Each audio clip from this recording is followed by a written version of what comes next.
আসসালামু আলাইকুম। আজকে আমরা রসায়নে পদার্থের অবস্থা বা নন মেজর কেমিস্ট্রি ওয়ানের প্রথম যে অধ্যায়টা রয়েছে রসায়নে পদার্থের অবস্থা সে সম্পর্কে আলোচনা করার চেষ্টা করব। প্রথমেই চ্যাপ্টারের নাম দেখে তোমরা হয়তো বুঝতেই পারছো যে রসায়নে পদার্থের অবস্থা। অবশ্যই আমাদের জানা দরকার যে পদার্থ বলতে আমরা কি বুঝি বা পদার্থ জিনিসটা কি।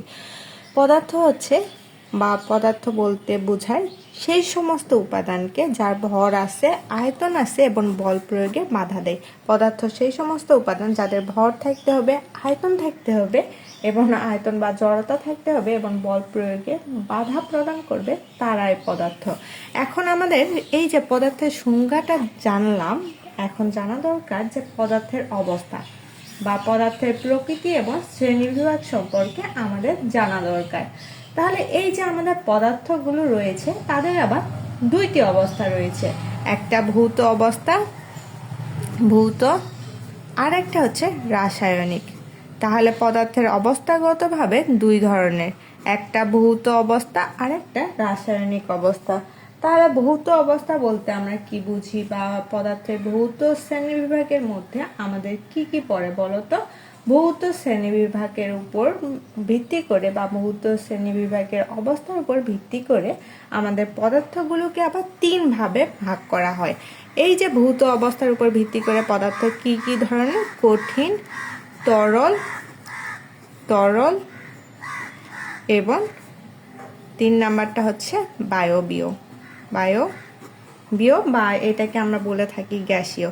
এগুলো আমাদের অনেকেরই জানা দরকার বা আমরা এর আগেও জেনে এসেছি, কিন্তু এখন আবার নতুন করে বা নতুনভাবে জেনে নিচ্ছি।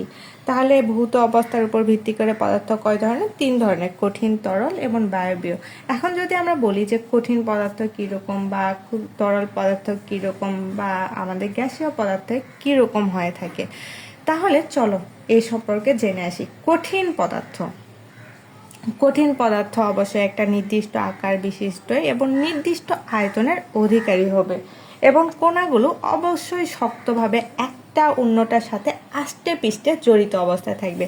তাহলে আমরা যদি একটা পাত্র নিই, ধরে নাও যে একটা না, যেহেতু তিনটা অবস্থা রয়েছে, তিনটা অবস্থার জন্য তিনটা আলাদা আলাদা পাত্র নিলাম।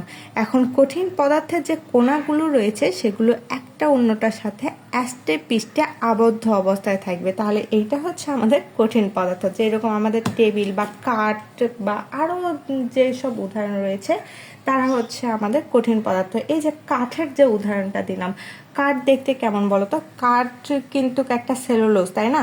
তাহলে এই কাঠ একটা অপরটার সাথে আষ্টে পিষ্টে আবদ্ধ অবস্থায় রয়েছে। এগুলো কঠিন পদার্থ, অনমনীয় নয়। এরা কি? এরা শক্ত এবং সংকোচনযুক্ত নয়। কাঠ কি আমাদের সংকোচনযুক্ত? সংকোচনযুক্ত নয়। তাহলে এটা হচ্ছে আমাদের কঠিন পদার্থ। এখন আসি তরল পদার্থ।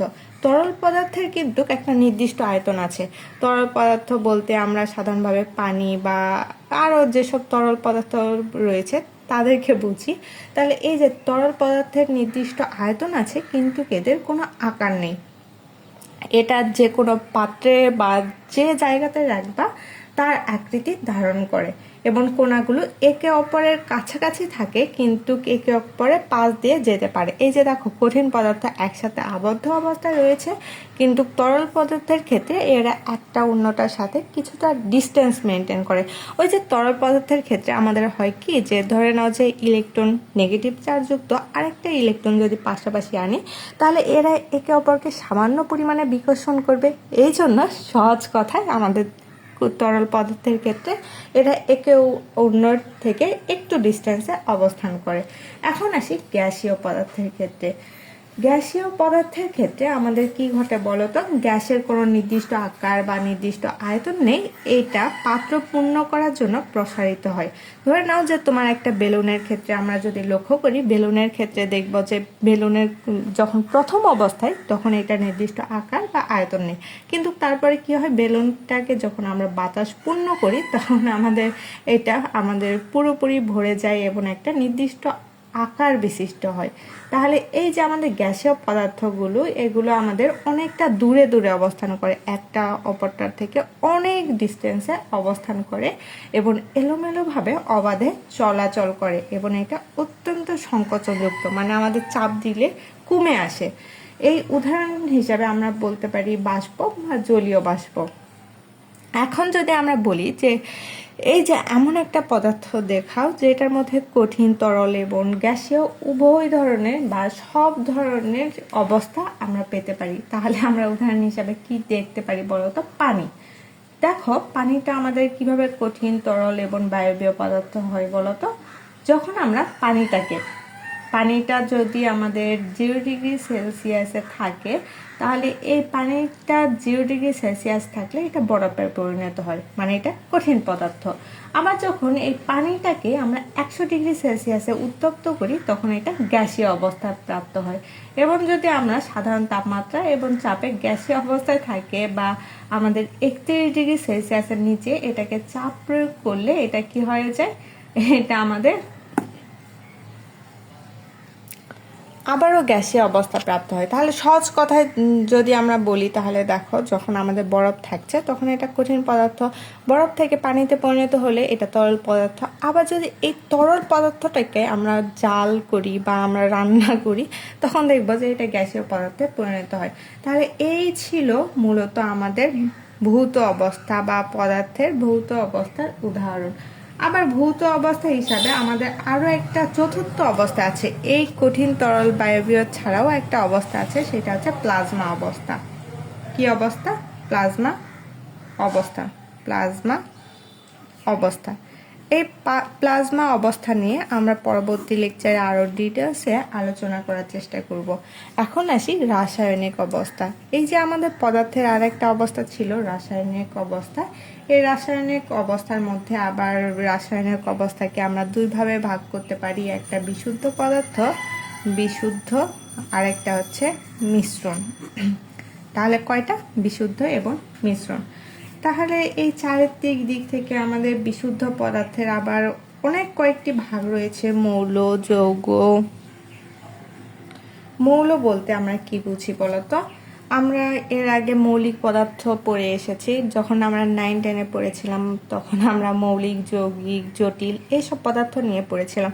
ওই একই রকম আমাদের রসায়নে বা আমাদের কেমিস্ট্রি 1-এও এই মৌলিক পদার্থ বা মৌল হচ্ছে একটা সরলতম রূপ, যা অন্য পদার্থকে বা অন্য পদার্থ দিয়ে আমরা ভেঙে ফেলতে পারবো না। তাহলে মৌল কি? এটা একটা আমাদের বিশুদ্ধ পদার্থের মধ্যে পড়ে, এটা সরলতম রূপ যাকে আমরা ভেঙে ফেলতে পারি না। তাহলে মৌলগুলো শুধুমাত্র এক ধরনের পরমাণু দিয়ে গঠিত। এই মৌলের মধ্যে উদাহরণ হিসেবে আমরা কি দিতে পারি বলতো? গোল্ড। প্রথমেই আমাদের মেয়েদের পছন্দ হিসাবে যেটা ধরি সেটা হচ্ছে সোনা।